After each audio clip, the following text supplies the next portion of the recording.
Umpan balik positif atau positive feedback merupakan mekanisme homeostatis tubuh di mana ketika muncul suatu stimulus, maka respon yang akan diberikan akan semakin bertambah sehingga meningkatkan stimulus dan respon. Jadi, respon yang dihasilkan dapat menghasilkan feedback positif terhadap stimulus. Selanjutnya, contoh positive feedback yaitu pada mekanisme penghantaran impuls melalui membran sel. Saat sel pada keadaan istirahat, pada intrasel mengandung lebih banyak ion K+, sedangkan pada bagian ekstrasel lebih banyak ion NaCl.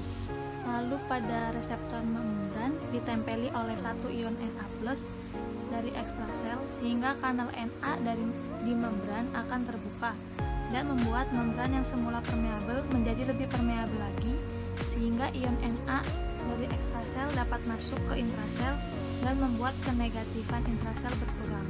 Proses penurunan beda potensial pada ekstrasel dan intrasel ini disebut fase depolarisasi. Depolarisasi akan terus meningkatkan permeabilitas membran sehingga ion Na+ akan semakin banyak yang masuk ke dalam intrasel.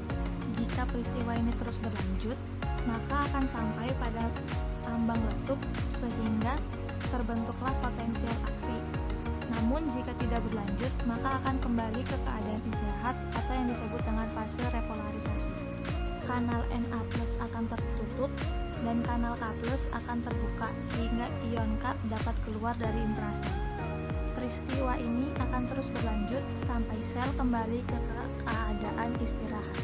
Pada proses ini, positive feedback terjadi ketika sel yang pada keadaan istirahat kemudian diberi stimulus berupa ion Na sehingga membuat membran sel lebih permeabel dan membuat semakin banyak ion Na yang dapat masuk ke dalam intrasel. Negative feedback atau umpan balik negatif. Negative feedback atau umpan balik negatif adalah refleks atau respon tubuh atas suatu stimulus yang menimbulkan efek berlawanan, di mana stimulus ini akan menghasilkan respon, maka respon yang diberikan akan berusaha untuk menurunkan stimulus yang diberikan tersebut. Kebanyakan umpan balik di dalam tubuh itu bersifat negatif, artinya tubuh akan mengurangi produksi suatu zat tertentu jika jumlah atau rangsangan dari zat yang bersangkutan berlebihan, dan juga sebaliknya. Salah satu contoh dari mekanisme negative feedback adalah termoregulasi pada tubuh. Regulasi suhu tubuh ketika panas terjadi ketika lingkungan dalam keadaan panas, maka suhu darah dan kulit juga meningkat, dan stimulus ini dideteksi oleh sensor atau reseptor. Kemudian stimulus diterima, dan impuls akan dikirimkan melalui saraf ke otak. Ketika di otak, hipotalamus di otak distimulasikan dan mengirimkan impuls saraf ke bagian badan yang sepatutnya, seperti di kulit. Di kulit akan berlaku sekresi keringat untuk mendinginkan tubuh, dikarenakan lingkungan yang panas dan untuk mengekalkan suhu tubuh dalam konstan pada suhu optimum.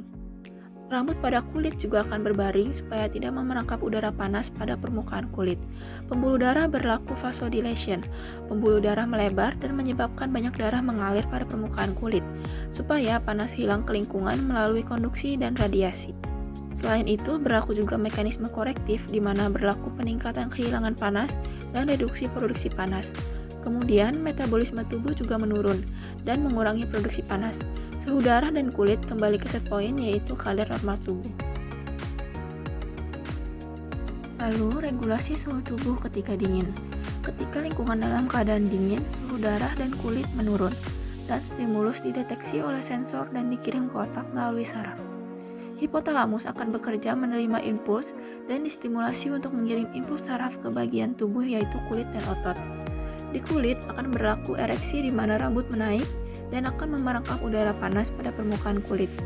Pembuluh darah berlaku vasoconstriction, di mana pembuluh darah mengecil dan limitasi pengaliran darah ke permukaan kulit, dan panas tidak bisa hilang ke lingkungan. Apabila tubuh tidak bisa memproduksi kepanasan yang mencukupi, tubuh akan mulai menggigil karena otot-otot skeletal menerima impuls dari otak untuk menggigil, supaya panas bisa diproduksi untuk tubuh. Mekanisme kolektif berlaku menyebabkan pengurangan kehilangan panas dan peningkatan produksi panas.